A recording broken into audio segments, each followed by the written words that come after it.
85 নম্বর আয়াতের তেলাওয়াত ও তর্জমা। أعوذ بالله من الشيطان الرجيم. بسم الله الرحمن الرحيم.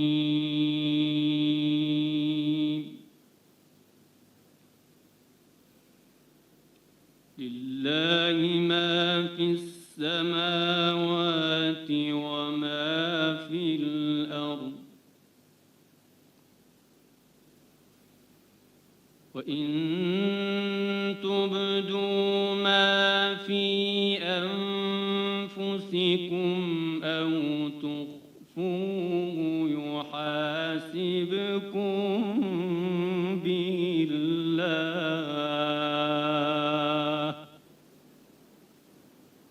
فيغفر لمن يشاء ويعذب من يشاء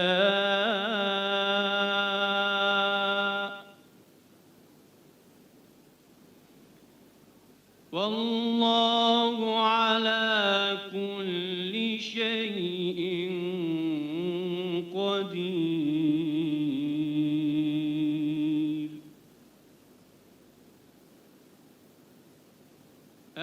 آمن الرسول بما أنزل إليه من ربه والمؤمنون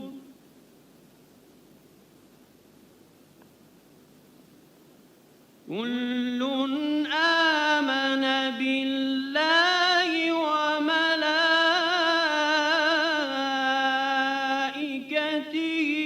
وكتبه ورسله كل آمن بالله وملائكته وكتبه ورسله لا نفرق بين أحد من رسله وقالوا سمعنا وأطعنا غفرانك ربنا وإليك المصير.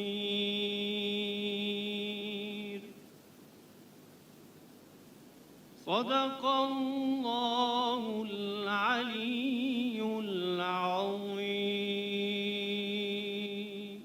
বিসমিল্লাহির রহমানির রহিম। যা কিছু আকাশমণ্ডলীতে রয়েছে আর যা কিছু পৃথিবীতে আছে সবই আল্লাহর। তোমরা তোমাদের মনের কথা প্রকাশ করো বা নাই করো, আল্লাহ তোমাদের কাছ থেকে তার হিসাব নেবেন। তারপর যাকে ইচ্ছা তিনি ক্ষমা করবেন এবং যাকে ইচ্ছা শাস্তি দেবেন। আল্লাহ সকল বিষয়ে সর্বশক্তিমান। রাসূল বিশ্বাস রাখেন সেই সব বিষয় সম্পর্কে যা তাঁর পালনকর্তার পক্ষ থেকে তাঁর কাছে অবতীর্ণ হয়েছে, এবং মুসলমানরাও বিশ্বাস রাখে আল্লাহর প্রতি, তাঁর ফেরেশতাদের প্রতি, তাঁর গ্রন্থসমূহের প্রতি এবং তাঁর পয়গম্বরদের প্রতি। তারা বলে, আমরা তাঁর পয়গম্বরদের মধ্যে কোনো তারতম্য করি না। তারা বলে, আমরা শুনেছি এবং কবুল করেছি।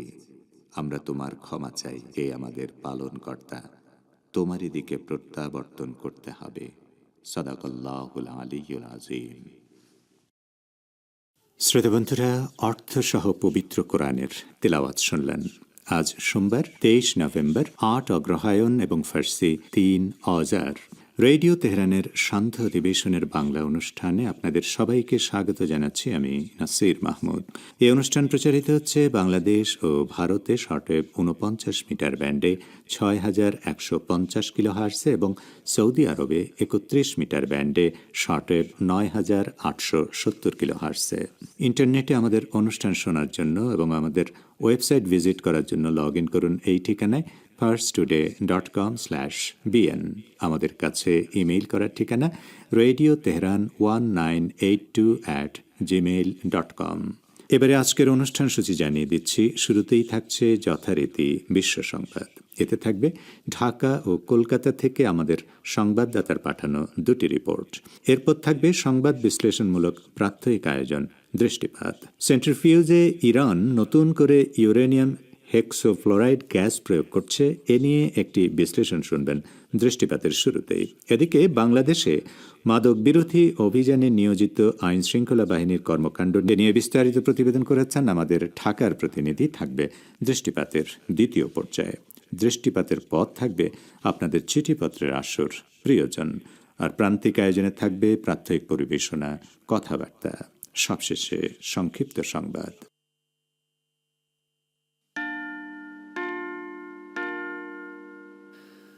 রেডিও তেহরান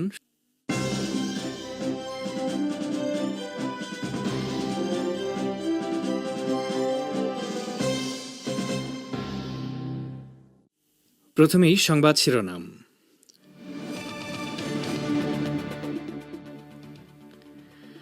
গোপনে সৌদি আরব সফর করেছেন ইহুদিবাদী ইসরায়েলের প্রধানমন্ত্রী, ব্যাখ্যা চেয়েছে হামাস। নগর্নো কারাবাখে পরাজয়ের কথা স্বীকার করেছেন আর্মেনিয়ার প্রেসিডেন্ট আর্মেন সার্গসিয়ান। পরীক্ষা ছাড়াই বাংলাদেশের প্রাথমিক বিদ্যালয়ের শিক্ষার্থীদের পরের ক্লাসে উন্নীত করার সিদ্ধান্ত। এবং ভারত পাকিস্তান বাংলাদেশ স্বাগত জানাবো বলেছেন মহারাষ্ট্রের মন্ত্রী নবাব মালিক।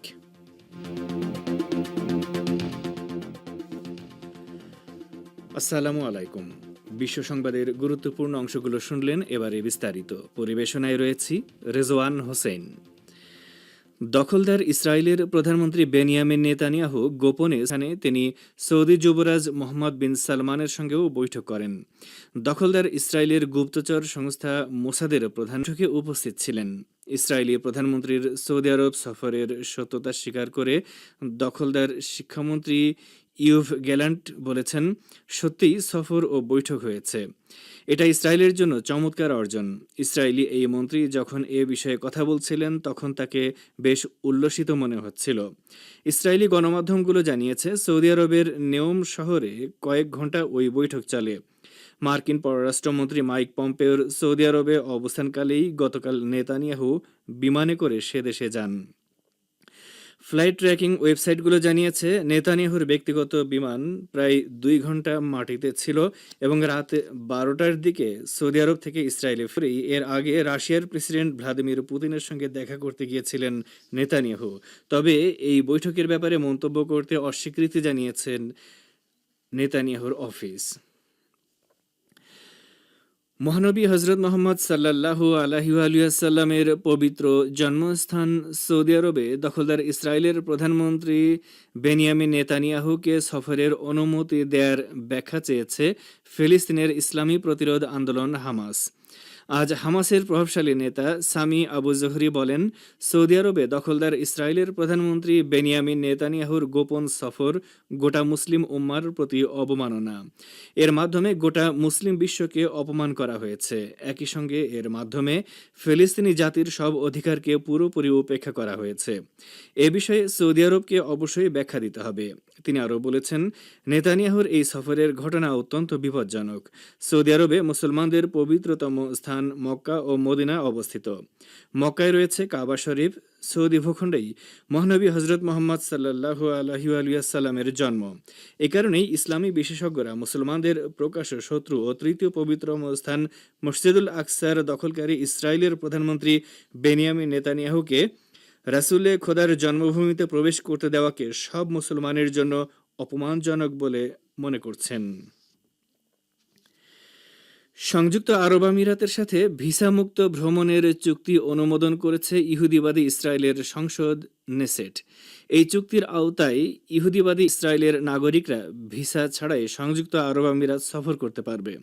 একইভাবে সংযুক্ত আরব আমিরাতের নাগরিকরা ভিসা ছাড়া ইহুদিবাদী ইসরায়েল সফর করতে পারবে। গতকাল রোববার ইসরায়েলের সংসদ নেসেট এই চুক্তি অনুমোদন দেয় বলে টাইমস অফ ইসরায়েল জানিয়েছে। গত মাসে ইসরায়েলের উপকণ্ঠে একটি শহরে যুদ্ধবাজ প্রধানমন্ত্রী বেনিয়ামিন নেতানিয়াহু মার্কিন অর্থমন্ত্রী স্টিনে নুচিন এবং সংযুক্ত আরব আমিরাতের একটি প্রতিনিধি দলের উপস্থিতিতে এই চুক্তি সই হয়। ইহুদিবাদী ইসরায়েলের সঙ্গে পৃথিবীর একমাত্র দেশ সংযুক্ত আরব আমিরাত এই ধরনের চুক্তি সই করতে পারল। ইসরায়েলের সবচেয়ে ঘনিষ্ঠ মিত্র আমেরিকার সঙ্গেও এই ধরনের চুক্তি নেই। অর্থাৎ সংযুক্ত আরব আমিরাতের নাগরিক ছাড়া বিশ্বের কোনো ইহুদিবাদী ইসরায়েল সফর করতে পারে না। সেক্ষেত্রে দুপক্ষের মধ্যে এটি হচ্ছে নজিরবিহীন একটি চুক্তি। সংযুক্ত আরব আমিরাত নবায়ন করেছে। ইয়েমেনে হুথি আনসারুল্লাহ আন্দোলন সমর্থিত সেনারা সৌদি আরবের বন্দরনগরী জেদ্দার আরামকো তেল স্থাপনায় আবার ক্ষেপণাস্ত্র হামলা চালিয়েছে। যেখানে ইয়েমেনের যোদ্ধারা ক্ষেপণাস্ত্র হামলা চালিয়েছে সেটি হচ্ছে আরামকো কোম্পানির তেল ডিস্ট্রিবিউশন স্টেশন। ইয়েমেনি সামরিক বাহিনীর মুখপাত্র ব্রিগেডিয়ার জেনারেল ইয়াহিয়া সারি আজ জানান, কুচ 2 ক্ষেপণাস্ত্র দিয়ে নিখুঁতভাবে ওই ডিস্ট্রিবিউশন স্টেশনে হামলা চালানো হয়েছে। তিনি বলেন, হামলার পর অ্যাম্বুলেন্স এবং ফায়ার সার্ভিসের গাড়ি ওই স্থানে ছুটে যায়।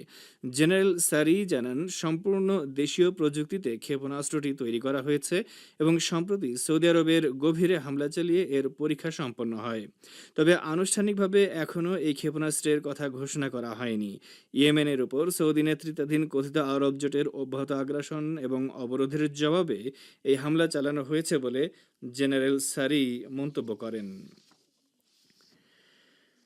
আর্মেনিয়ার প্রেসিডেন্ট আরমেন সার্গসিয়ান বলেছেন, তারা আজারবাইজানের কাছে সব দিক থেকেই পরাজিত হয়েছে। তিনি সে দেশের একটি পত্রিকাকে দেয়া সাক্ষাৎকারে আরও বলেছেন, নগর্ণ কারাবাখ সংকটে পরাজিত শক্তি হচ্ছে আর্মেনিয়া। তিনি আরও বলেছেন, গত কয়েক বছরে আর্মেনীয় সেনাবাহিনীকে এ ধরনের হামলা মোকাবেলার জন্য প্রস্তুত করা সম্ভব হয়নি।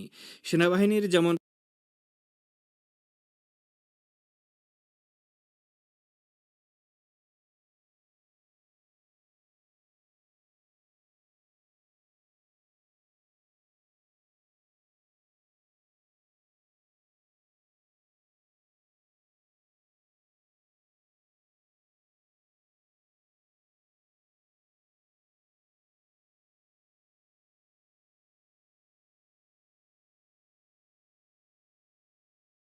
এবং দ্রুত আগাম নির্বাচন দিতে হবে।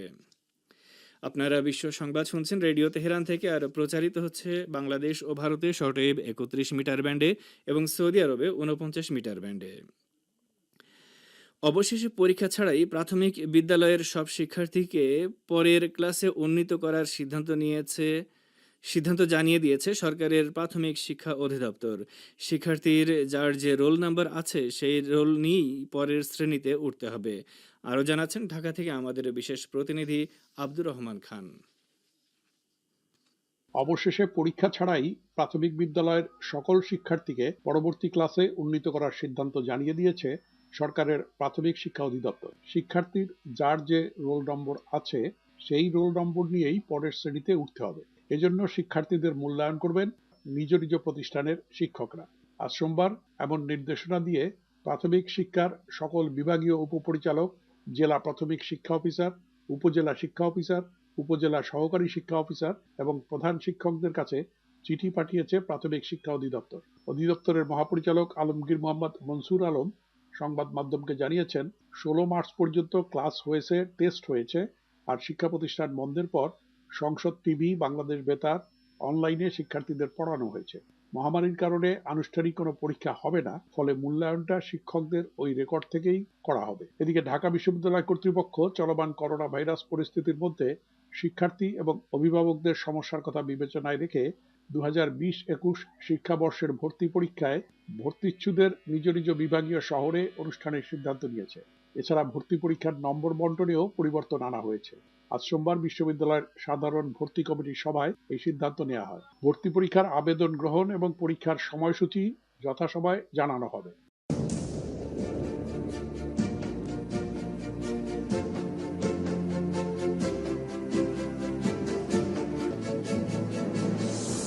রেডিও তেহরান, খবরের সঙ্গে 24 ঘন্টা।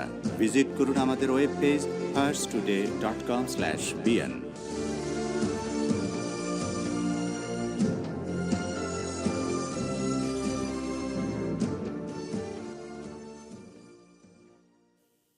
ফিরে আসি বিশ্ব সংবাদে। করোনা মহামারীর মধ্যে জনগণকে মাস্ক পরা নিশ্চিত করতে জরিমানায় কাজ না হলে শাস্তি আরও কঠোর করার নির্দেশ দেওয়া হয়েছে বলে জানিয়েছেন মন্ত্রিপরিষদ সচিব খন্দকার আনোয়ারুল ইসলাম। প্রধানমন্ত্রী শেখ হাসিনার সভাপতিত্বে আজ মন্ত্রিসভার ভার্চুয়াল বৈঠকে অনির্ধারিত আলোচনায় আবারও মাস্কের বিষয়টি খুবই শক্তভাবে এসেছে। গতকাল বিভাগীয় কমিশনাররা জানিয়েছেন, গত 7 দিন ধরে তারা ব্যাপকভাবে জরিমানা আদায় করছেন। গতকালও কয়েক হাজার লোককে জরিমানা করা হয়েছে। বৈঠক শেষে ব্রিফিংয়ে মন্ত্রিপরিষদ সচিব বলেন, আমরা বলেছি আরও 1 সপ্তাহ দেখতে। জরিমানায়ও যদি মানুষ সচেতন না হয়, তাদের আরও মোটিভেশন করুন, তারপর আরেকটু স্ট্রং পানিশমেন্টে যেতে হবে। ভারতের মহারাষ্ট্রের মন্ত্রী এবং এনসিপি নেতা নবাব মালিক বলেছেন, বিজেপি যদি ভারত, পাকিস্তান ও বাংলাদেশকে নিয়ে সমন্বিত একটি দেশ গঠন করে তাহলে তাকে স্বাগত জানাবে জাতীয়তাবাদী কংগ্রেস পার্টি। আরও জানাচ্ছেন কলকাতা থেকে আব্দুল হাকিম। ভারতের মহারাষ্ট্রের মন্ত্রী ও এনসিপি নেতা নবাব মালিক বলেছেন, জাতীয়তাবাদী কংগ্রেস পার্টি বা এনসিপি বিজেপির ওই পদক্ষেপকে স্বাগত জানাবে যদি ভারত, পাকিস্তান ও বাংলাদেশ সমন্বিত একটি দেশ গঠন করে। মহারাষ্ট্রের সাবেক মুখ্যমন্ত্রী ও বিজেপি নেতা দেবেন্দ্র ফড়নবিসের সাম্প্রতিক এক মন্তব্যের পরিপ্রেক্ষিতে নবাব মালিক ওই মন্তব্য করেছেন। আজ সোমবার তার ওই প্রতিক্রিয়া গণমাধ্যমে প্রকাশ্যে এসেছে। রাজ্যটিতে শিবসেনা, এনসিপি, কংগ্রেস জোট সরকার ক্ষমতায় রয়েছে। এনসিপি নেতা ও রাজ্যের মন্ত্রী নবাব মালিক বিজেপি নেতা দেবেন্দ্র ফড়নবিসের মন্তব্য প্রসঙ্গে বলেছেন, দেবেন্দ্র ফড়নবিস যেভাবে বলেছেন যে এমন সময়ও আসবে যখন করাচি, আমরা আরও বলছি যে ভারত, পাকিস্তান এবং বাংলাদেশকে একীভূত করা উচিত। বার্লিনের প্রাচীর যদি ভেঙে ফেলা যায় তবে ভারত, পাকিস্তান ও বাংলাদেশ একসাথে আসতে পারে না কেন? নবাব মালিক আরও বলেন, বিজেপি যদি এই 3টি দেশকে সংযুক্ত করে একটি দেশ করতে চায় তবে আমরা অবশ্যই তাকে স্বাগত জানাবো। করাচি নিয়ে মহারাষ্ট্রের সাবেক মুখ্যমন্ত্রী এবং বিজেপি নেতা দেবেন্দ্র ফড়নবিসের সাম্প্রতিক মন্তব্য প্রসঙ্গে নবাব মালিক এ ধরনের প্রতিক্রিয়া ব্যক্ত করেছেন। মহারাষ্ট্রের মুম্বাইয়ের বান্দ্রায় অবস্থিত একটি মিষ্টি দোকানের নাম করাচি সুইটস, যার মালিককে সম্প্রতি স্থানীয় এক শিবসেনা নেতা নীতিন নন্দগাঁওকার তার দোকানের নাম পরিবর্তন করতে বলেছিলেন, কারণ করাচি পাকিস্তানে অবস্থিত। যদিও শিবসেনার নেতা সঞ্জয় রাউত এমপি নাম পরিবর্তনের দাবিতে সায় দেননি, বরং বিরোধিতা করেছেন। ওই ঘটনায় রাজ্যের সাবেক মুখ্যমন্ত্রী ও বিজেপি নেতা দেবেন্দ্র ফড়নবিস বলেছেন, আমরা সম্পূর্ণভাবে অখণ্ড ভারতে বিশ্বাস করি। আমরা মনে করি যে করাচিও একদিন ভারতের অংশ হয়ে উঠবে। বলছিলেন আমাদের প্রতিনিধি। 2015 সালে সই হওয়া পরমাণু সমঝোতায় আমেরিকা ফিরে আসতে পারে এমন সম্ভাবনা যখন জেগে উঠেছে, তখন সৌদি আরব ভীত হয়ে পড়েছে। সৌদি বলেছে, ইরানের সঙ্গে নতুন চুক্তির ব্যাপারে আলোচনা শুরু করতে হবে এবং তাতে রিয়াদকে যুক্ত করতে হবে। জাতিসংঘে নিযুক্ত সৌদি স্থায়ী প্রতিনিধি আবদুল্লাহ ইয়াহিয়া আল মুআল্লিম 2015 সালের সমঝোতায় আমেরিকার ফিরে আসার ধারণা নাকচ করে তার ভাষায় বলেছেন, কোনো ব্যক্তি এই সমঝোতায় ফিরে যাওয়ার ব্যাপারে সজ্ঞানে সিদ্ধান্ত নিতে পারেন না, কারণ এই সমঝোতা সারা বিশ্বের সামনে ব্যর্থ বলে প্রমাণিত হয়েছে। মার্কিন টেলিভিশন চ্যানেল ফক্স নিউজের এক অনুষ্ঠানে সৌদি কূটনীতিক এসব কথা বলেন। তিনি বলেন, তিনি বিশ্বাস করেন না যে বাইডেন প্রশাসন পারস্য উপসাগরীয় দেশগুলোকে ওই পরমাণু সমঝোতা এবং ইরানের কাছে ফিরে যাওয়ার পথ করে দেবেন, বরং ইরানের সঙ্গে নতুন করে আলোচনা শুরু করতে হবে এবং সে আলোচনায় সৌদি আরবকে রাখতে হবে যাতে আগের সমঝোতার সীমাবদ্ধতাগুলো দূর করা যায়। সদ্য সমাপ্ত মার্কিন প্রেসিডেন্ট নির্বাচনে বিরোধী ডেমোক্র্যাট দলের প্রার্থী জো বাইডেন বিজয়ী হয়েছেন এবং ক্ষমতায় বসার পর তিনি পরমাণু সমঝোতায় ফিরতে পারেন বলে অনেকেই ধারণা করছেন। রাশিয়ার প্রেসিডেন্ট ভ্লাদিমির পুতিন বলেছেন, মার্কিন যুক্তরাষ্ট্রের নির্বাচনী ব্যবস্থায় ত্রুটি থাকার কারণে দেশটিতে চলমান সংকট সৃষ্টি হয়েছে। তিনি রাশিয়া এক টিভি চ্যানেলকে দেয়া সাক্ষাৎকারে আরও বলেছেন, আমেরিকার নির্বাচনী ব্যবস্থায় যে সমস্যা রয়েছে তা এখন মার্কিন কর্মকর্তাদের কাছে স্পষ্ট। তিনি এই ত্রুটি সংশোধন করার জন্য আমেরিকার সরকার ও জনগণের প্রতি আহ্বান জানান। আর এরই সাথে শেষ করছি রেডিও তেহরান থেকে আপাতত বিশ্ব সংবাদ।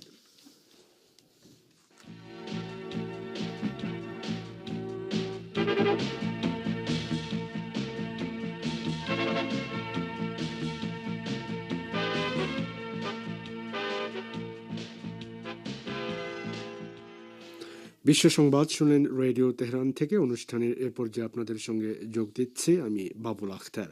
শ্রোতা বন্ধুরা, আমন্ত্রণ জানাচ্ছি সংবাদ ভাষের অনুষ্ঠান দৃষ্টিপাতে। ইরান আবারও নিজস্ব প্রযুক্তিতে তৈরি সেন্ট্রিফিউজে ইউরেনিয়াম হেক্সাফ্লোরাইড গ্যাস ঢোকানোর কার্যক্রম শুরু করেছে।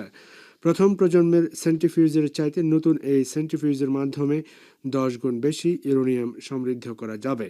এ সম্পর্কে এখন রয়েছে আমাদের ভাষ্যকারের একটি পর্যালোচনা, পড়ে শোনাচ্ছেন সহকর্মী রেজওয়ান হোসেন। যুক্তরাষ্ট্র পরমাণু সমঝোতা থেকে বেরিয়ে যাওয়ার 1 বছর পর এবং এ সময়ের মধ্যে ইউরোপ ইরানের স্বার্থ রক্ষায় ব্যর্থ হওয়ার কারণে গত বছর 8 মে ইরান পরমাণু সমঝোতার 26 ও 35 নম্বর ধারা অনুযায়ী 5 দফায় নিজের প্রতিশ্রুতি বাস্তবায়ন স্থগিত রাখার কাজ শুরু করে। এই পদক্ষেপের মাধ্যমে ইরান সমৃদ্ধকৃত ইউরেনিয়ামের মজুদ বাড়ানোর পাশাপাশি ইউরেনিয়াম সমৃদ্ধকরণের মাত্রা 3.37 থেকে বাড়িয়ে 4.5 মাত্রায় উন্নীত করে। এছাড়া ইরান পরমাণু বিষয়ক গবেষণা কার্যক্রম ও তৎপরতা ফের বাড়িয়ে দেয়। এরপর পরমাণু সমঝোতায় স্বেচ্ছায় বাড়তি কিছু পদক্ষেপ বাস্তবায়নও স্থগিত রাখে। সর্বশেষ পদক্ষেপ হিসেবে ইরান সেন্ট্রিফিউজ ব্যবহারের সীমাবদ্ধতা আরোপ মেনে চলতে অস্বীকৃতি জানায়। বর্তমানে ইরান আবারও নিজস্ব প্রযুক্তিতে তৈরি সেন্ট্রিফিউজে ইউরেনিয়াম হেক্সাফ্লোরাইড গ্যাস ঢোকানোর কার্যক্রম শুরু করেছে। এ ব্যাপারে ভিয়েনায় জাতিসংঘ দফতরে নিযুক্ত ইরানের প্রতিনিধি কাজেম গারিবাবাদি এক সাক্ষাৎকারে একথা জানিয়েছেন। পরমাণু সমঝোতার ব্যাপারে যুক্তরাষ্ট্রের অযৌক্তিক ও একতরফা আচরণ এবং প্রতিশ্রুতি পালনে ইউরোপের ব্যর্থতার পর ইরান এটা উপলব্ধি করতে পেরেছে যে পাশ্চাত্যের প্রতিশ্রুতির অপেক্ষায় বসে থাকা তাদের উচিত হবে না। ভিয়েনায় ইরানের প্রতিনিধি যেমনটি বলেছেন, কেবল মুখের কথায় নয়, ইরান ইউরোপের প্রতিশ্রুতির বাস্তবায়ন দেখতে চায়। পর্যবেক্ষকরা বলছেন, ইউরোপ যদি সত্যি ইরানের ক্ষতি পুষিয়ে দিতে চায় তাহলে অবশ্যই তাদেরকে পরমাণু সমঝোতা অনুযায়ী প্রতিটি প্রতিশ্রুতি বাস্তবায়ন করতে হবে এবং ইরান বিরোধী নিষেধাজ্ঞা তুলে নিতে হবে। এ ব্যাপারে ইরানের আন্তর্জাতিক বিষয়ক বিশ্লেষক মাহাদি ফাজাইলি বলেছেন, গত বছর মে মাসে ইরান ফোর্দু পরমাণু প্রকল্প পুনরায় চালু করা এবং ইউরেনিয়ামের মজুদ গড়ে তোলার যে সিদ্ধান্ত নিয়েছে তা যৌক্তিক এবং পরমাণু সমঝোতার লঙ্ঘন নয়। যাই হোক, ইরান আবারও নিজস্ব প্রযুক্তিতে তৈরি সেন্ট্রিফিউজে ইউরেনিয়াম হেক্সাফ্লোরাইড গ্যাস ঢোকানোর যে কার্যক্রম শুরু করেছে সে ব্যাপারে দেশটির আণবিক জ্বালানি শক্তি সংস্থার প্রধান আলী আকবর সালেহি বলেছেন, প্রথম প্রজন্মের সেন্ট্রিফিউজের চাইতে নতুন এই সেন্ট্রিফিউজের মাধ্যমে 10 গুণ বেশি ইউরেনিয়াম সমৃদ্ধ করা যাবে।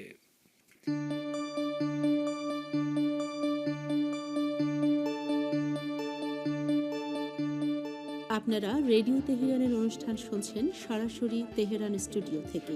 ইন্টারনেটে আমাদের অনুষ্ঠান প্রতিদিন শুনুন এই ঠিকানায় parstoday.com/bn। ফেসবুক লাইভে যোগ দিন এই ঠিকানায় facebook.com/রেডিও তেহরান bn।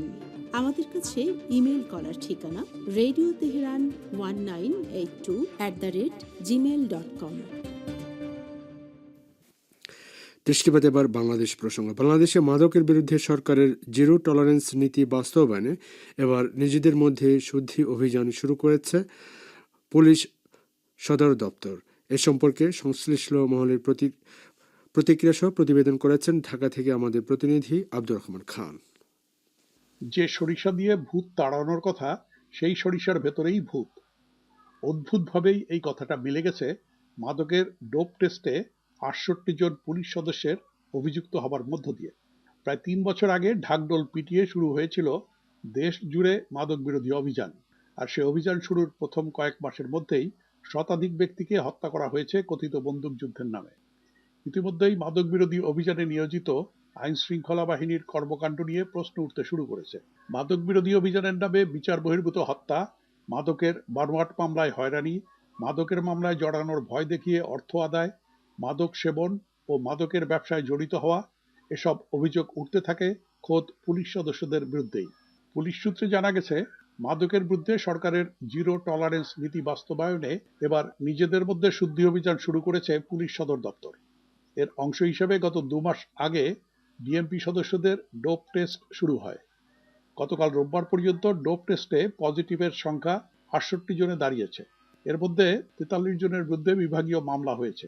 সাময়িক বরখাস্ত হয়েছেন 18 জন। ইতিমধ্যে 10 জন পুলিশ সদস্যকে চূড়ান্তভাবে চাকরি থেকে বরখাস্ত করে আদেশ জারি করা হয়েছে। এর বাইরে বিভাগীয় শাস্তিমূলক ব্যবস্থায় প্রক্রিয়াধীন রয়েছেন 25 জন। শুধু তাই নয়, মাদক বিক্রি, সেবন এবং মাদক দিয়ে ফাঁসানো সহ উদ্ধার করা মাদক তুলনায় কম দেখানোর অভিযোগে অভিযুক্ত হয়েছে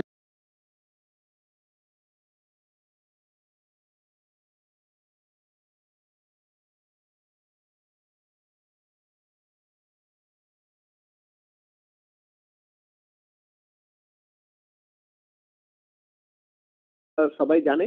তবে পুলিশের পক্ষ থেকে যে এটা অফিসিয়ালি একটা ডোপ টেস্টের সূত্র ধরে যে এই বিষয়টা আসছে, এটাকে আমরা স্বাগত জানাই। এটা খুব ভালো উদ্যোগ। তবে এটি যথেষ্ট নয়। এটা আরো ব্যাপকভাবে এই যে বিশেষ করে মিথ্যা মামলা, হয়রানিমূলক এই বিষয়গুলোকে আরো ব্যাপকভাবে দেখা দরকার। আর ডোপ টেস্টের মাধ্যমে যে ডিপার্টমেন্টাল প্রসিডিং গুলো তারা নিয়েছে, সেটা তো তারা নিয়েছে। এর বাইরেও কিন্তু যদি ক্ষতিগ্রস্ত পক্ষ যারা আছে, যাদেরকে মিথ্যা মামলা দিয়েছে, তাদের কিন্তু তাদের ওই সমস্ত ব্যক্তির বিরুদ্ধে যথাযথ আইনগত পদক্ষেপ গ্রহণ করার সুযোগই হয়ে গেছে। এ সময় তিনি আরো বলেন, টেকনাপে ওসি প্রদীপের যে ঘটনাটা, দেখা গেল যে মাদক বিরোধী অভিযানে প্রায় 200-250 লোককে ওখানে হত্যা করা হয়েছে। তো ওই ওসির বিরুদ্ধে কিন্তু অনেকগুলো মামলা হয়েছে। মাদক বিরোধী অভিযানে হত্যা করার জন্য সরকার কোনো নির্দেশ দেয় নাই। অর্থাৎ যারা হত্যাটা করেছে মাদক বিরোধী অভিযানে, সেগুলো কিন্তু তাদের ব্যক্তিগত অপরাধ। পুলিশের পক্ষ থেকে যে সমস্ত জায়গায় এই ক্রসফায়ার গুলো হচ্ছে, মাদক বিরোধী অভিযান প্লাস অন্যান্য, তবে ব্যক্তি পুলিশের বিরুদ্ধে যদি ব্যবস্থাটা নেওয়া হয়, সেক্ষেত্রে পুলিশের ভাবমূর্তিও উজ্জ্বল হবে এবং জনগণও স্বস্তিতে থাকবে। সম্প্রতি রাজধানীতে এক অনুষ্ঠানে ডিএমপি কমিশনার মোহাম্মদ শফিকুল ইসলাম বলেছেন, সংশ্লিষ্টদের বিরুদ্ধে ব্যবস্থা নেবার আগে মাদকাসক্ত হিসাবে সন্দেহভাজনদের তালিকা তৈরি করা হয়। এরপর সিআইডির ল্যাবে তাদের রক্ত ও প্রস্রাবের নমুনা পরীক্ষা করা হয়। চূড়ান্তভাবে নিশ্চিত হয়েই তাদের বিরুদ্ধে ব্যবস্থা নেওয়া হচ্ছে। এখন রয়েছে শ্রোতাদের চিঠিপত্র আসর প্রিয়জন।